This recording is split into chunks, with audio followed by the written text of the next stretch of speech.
আপু, আমার নাম রেশমি। আজকে আমি তোমাদের সাথে শেয়ার করব আমার জীবনের সবচেয়ে ভয়ঙ্কর এক কালো অধ্যায়ের গল্প। এসএসসি পরীক্ষা পাশ করার পর আমি আমার ভালোবাসার মানুষের সাথে পালিয়ে গিয়ে বিয়ে করি।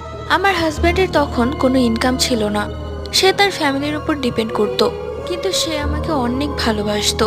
আমাদের বিষয়টা জানাজানি হওয়ার পর আমাদের যোগাযোগ বন্ধ করে দেওয়া হয়, তাই আমরা অনেক বেশি পাগলের মতো হয়ে যাই। কি করব ভেবে না পেয়ে আমরা পালিয়ে যাই।